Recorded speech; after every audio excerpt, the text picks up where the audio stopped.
software developer at heart, previously served as Minister of Communication and Information Society in the Romanian government. Welcome.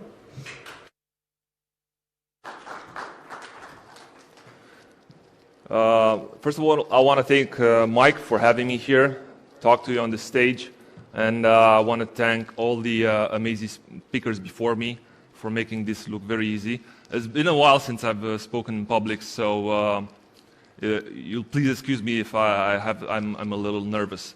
So the topic that I'm going to be discussing with you today is potential applications of blockchain in government. So the presentation is titled "Blockchain Government for the 21st Century?" Because I don't have all the answers. Maybe we'll find them together.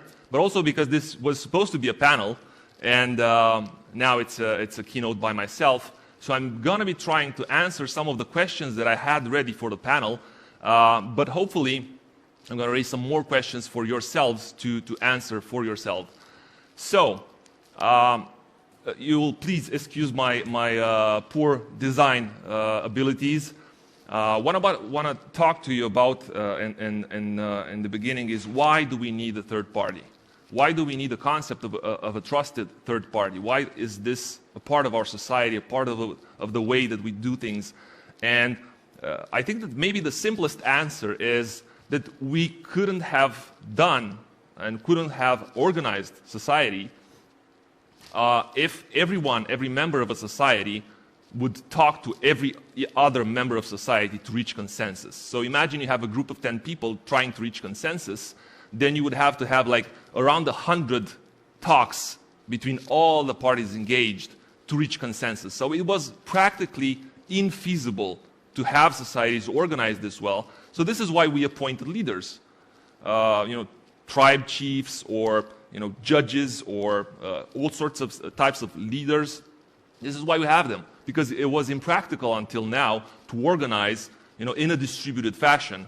So we chose the centralized fashion because it was the only option that we had. If you want to organize a group of N people, you have just N connections. All of those people need to talk to the leader, and then the leader can find a solution and organize. So this is why we had centralized societies, and this is why we have trusted third parties, and this is why our model was centralized until now.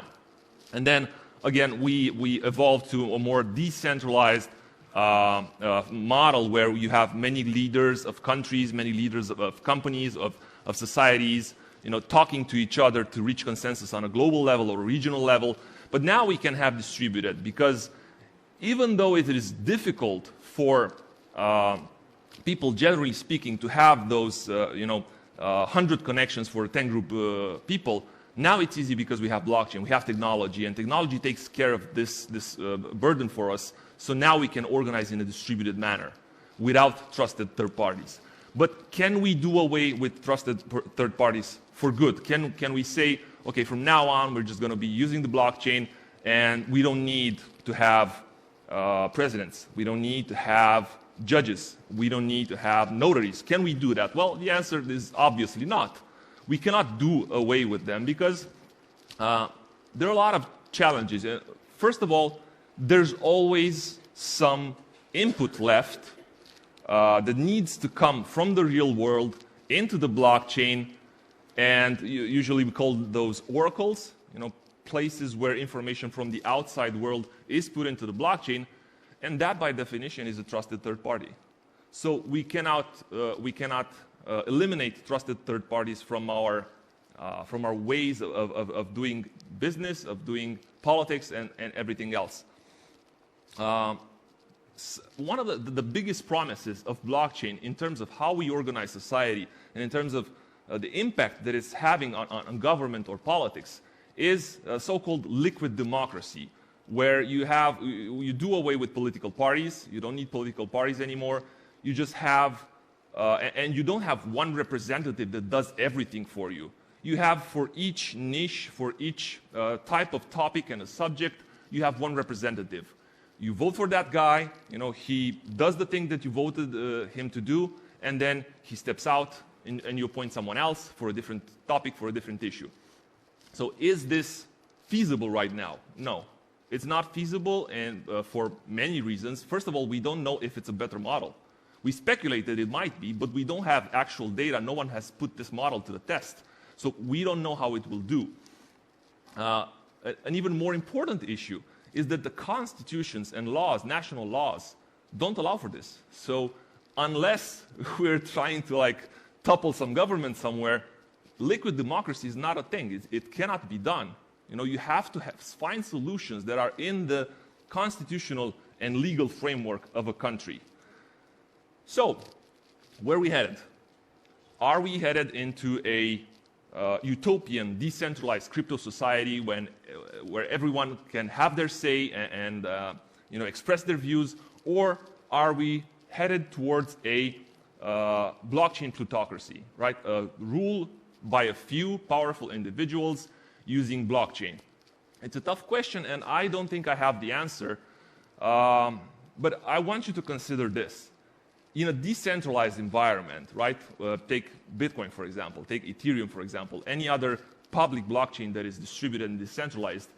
The benefits of that are, efficiency of interaction, decentralized of decision, transparency, and trust. All the trust that we used to place on the trusted third party now is shifted to the math, right? To the algorithm, to the protocol. So if you respect the protocol, then you have trust. But in a centralized ecosystem, such as a modern-day government, blockchain enables complete control and oversight of all resources, political interactions, social interactions. Everything and anything can be recorded on the blockchain for the government to see, to mine, and to take decisions of that data mining. And this leads to mistrust, right? If you have a decentralized environment, blockchain brings trust. If you have a centralized environment and just one entity that implements the blockchain, then you have complete totalitarian, maybe, oversight and control. So it's a tricky question. So when thinking about how government will use blockchain and how we need to regulate blockchain, we also need to think about this. What are the powers that a government is allowed to have when using and operating a blockchain to coordinate and manage the economic and social and political activities in a country? So what would be the most practical applications of blockchain in government? Well, there was this case about online voting. You can do online voting with blockchain, and it's going to be secure, and you're going to not have any more fraud. Well, it may or may not be the case. I've explored this subject with a group of very talented and bright people, and we tried to actually implement a software, a system that allows decentralized, anonymous voting on a blockchain. The main concern on that, and we used Cryptonote protocol. Many of you maybe know Monero as a anonymous coin, an anonymous blockchain. Well, we took the Cryptonote protocol and tried to implement an anonymous voting system that is also secure and sort of traceable, in the sense that you can always know that someone who voted, that a vote that is expressed in a digital fashion, you can always know that that vote came from someone who had the right to vote, but you cannot know who it came from. So if you have 1,000 voters, you know that the vote came from somewhere in that group of people that are allowed to vote, that have the legal right to vote, but you cannot know which of them. So this is really, really amazing stuff, because now, with this type of system, governments can no longer rig elections, can no longer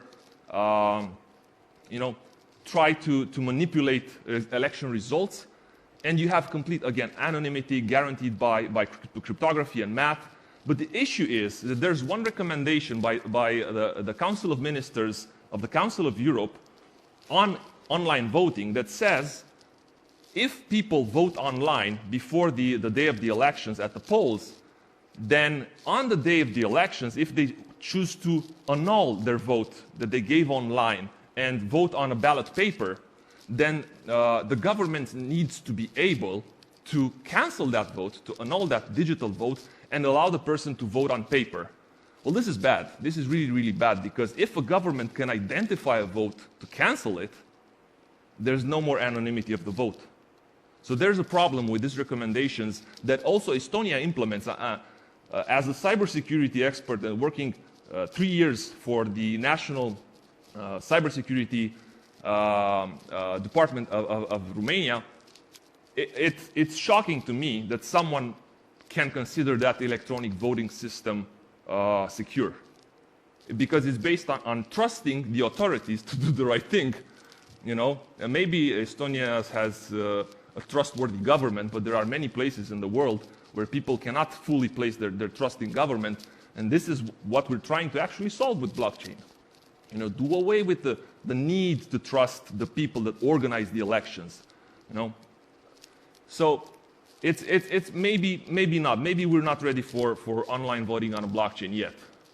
But the other major use case is central banks' digital currencies, right? We have the electronic yuan already rolling out, right? The CCP has now real-time information on all economic transactions that people do with their digital yuans. So if someone at the CCP, you know, if you bother someone, if they don't like you anymore, they can just push a button and then your wallet stops working. Then you can no longer buy and sell stuff. And it's a huge, huge power to give to any type of organization or government. So this is why we need to tread carefully when dealing with blockchain for government. So we have the digital euro, which is had some experimentation work done, and they're right now setting up some calendar, right? We have the digital dollar, which is years away from launch, maybe 4 or 5 years, I don't know. But we do know that the ones that implemented first and then stand the most to gain are the totalitarian regimes. So maybe this answers some of the questions about, you know, how we need to approach this to ensure, you know, trust and to ensure that governments that have this power do not abuse it. Okay, moving on to how the political scene would work for such a government. What would the political parties look like in 10 years, 20 years from now? Will we still have the same political parties, or can we use the blockchain and maybe try to make a party as a DAO, as a decentralized autonomous organization? Can we have, maybe instead of political parties that answer to a political hierarchy, can we have networks of independent candidates or independent members of parliament that interact with each other dynamically, depending on topic, to get the best legislation done? And I think this is not only highly feasible, but highly recommended. I think it will happen, and I'm working on a project that is trying to push this change in Romania within the next 2 years. So we will have at least the use of blockchain for enabling and empowering independent representatives. But the question remains is, what would the political parties, the current political parties all around the world, do? Will they adapt? Will they take some of this new type of doing business and incorporate it into their daily activity? Will they use DAOs to become more transparent? Or will they be obsolete? Will they become obsolete and die? Or will they oppose this? You know, because usually people that are, you know, benefiting from the status quo would do anything to oppose change.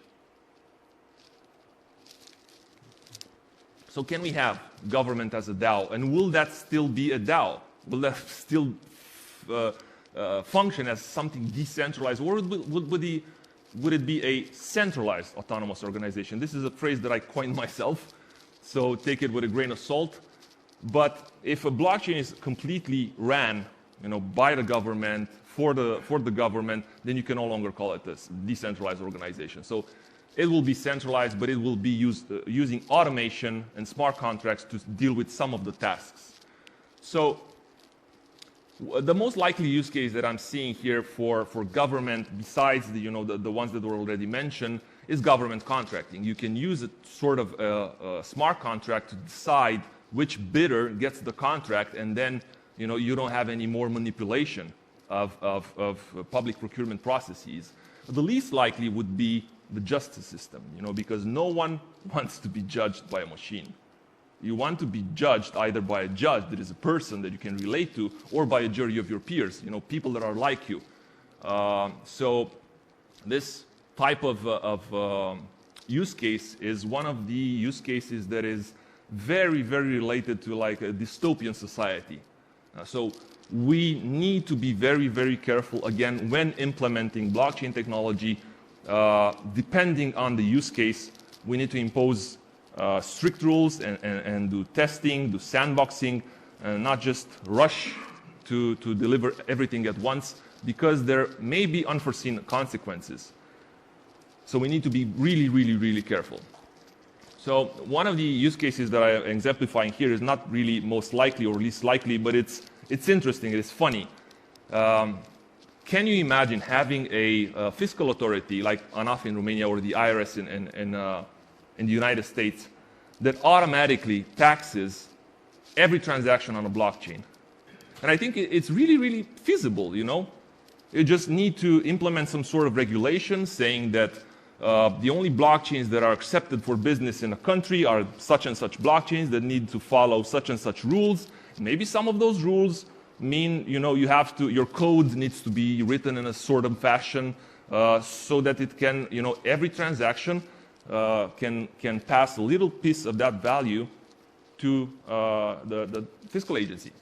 This is highly likely, would be very smart, because you could actually tax transactions in the native coin, and then use that native coin with maybe decentralized exchanges or centralized exchanges to convert it to whatever coin you need to, whatever coin your system accepts. So it is highly likely, it would be very smart, but I'm not seeing this anywhere in the literature. This is not something that is really discussed, but we have some indications that this might be a real use case in the near future. Because we have this regulation from the European Commission, the proposed regulation called eIDAS 2.0. The first eIDAS was released in 2014, eIDAS standing for eID and Assurance Services. So this regulation deals with digital identity in Europe, and digital signatures, digital qualified certificates, and so on. So it deals with trust services and digital identity. But now they want to revamp the regulation. They want a new regulation that has digital identity at its core. The European Commission and the member states will issue for their citizens digital identity wallets capable of qualified electronic signature, which means that every action that a person can do, every social, economic, or political action can be done from the palm of your hand, from your phone, and it's legally binding, right? Qualified signature means that it's equivalent from the point of view of a government authority or of a judge. It's equivalent to a handwritten signature, so it has the same legally binding effect. But there are some key indications of where things are going with this regulation, because they also have what's called a qualified blockchain service. So we don't really know what that means yet, because the Commission has yet to promote this regulation into being. The Parliament hasn't approved it yet, and there are subsequent acts by the Commission that will detail what this means. What does it mean to be qualified? What do I need to do as a blockchain service provider to be qualified and recognized by the European Union and by member states? So we don't know what that is, but it opens the gate to actually impose a lot of smart things on blockchain service providers and on blockchains at the technology level. Much like the example that I gave with a fiscal authority that automatically taxes every transaction via smart contracts. There's also a new concept in this new regulation called qualified attribute attestation. So you can have in your digital wallet all sorts of credentials like your high school diploma, like, your university diploma, every permit or driver license or whatever, you can have them in your digital wallet. But basically, qualified attribute attestation means NFT, or qualified NFT. It relates somehow to the presentation that was before me. And I think this also shows the way and the direction that a commission is seeing for Europe and for the member states. So we need to keep an eye on what will be going on with the IDAS 2.0. Continuing on with what's going on in Europe, because this impacts all member states, including Romania, there's this project that they've been working on for the last 3 or 5 years called the EBSI, European Blockchain Services Infrastructure, which means that the European Commission wants to do everything on the blockchain. Every type of social service, every type of political service, everything should be on the blockchain that is built and operated by the Commission and member states. So Vitalik Buterin had a meeting with the European Central Bank a few months back. And right now, if you're trying to Google this, to research this, you're not going to find it. But you're going to find that some of the results of the search have been removed. I'm curious as to why. Vitalik was in Bucharest a couple of months back, and I asked him, he was on stage, and I asked him, what did you discuss with the European Central Bank? Can you share some of that information, some of those details? And he was very reluctant to share, and he said, they were interested in seeing how the technology works and understanding the technology better. But what they discussed is not as relevant as the fact they did discuss. They did meet, and European Central Bank is looking very closely at the technology for issuing a digital euro. Maybe it will be on the European Blockchain Services Infrastructure. Maybe it will be on a different blockchain. We don't know. But we do know that the EBSI is now in the next phase, has passed the first phase of procurement, is in the phase 2A of the procurement, and some of the companies or technologies that were selected for this second stage, first, one of them was IOTA, and the other was something to do with Ethereum, some sort of Ethereum enterprise implementation. There were other technologies as well, but these two are most relevant because the Commission wants to have smart contracts, they want to have smart logic on their blockchain, but they also want it to be very fast. So they want a blockchain that doesn't exist. They want a blockchain that is both insanely fast, like 200,000 transactions per second, and they want a blockchain that is highly secure.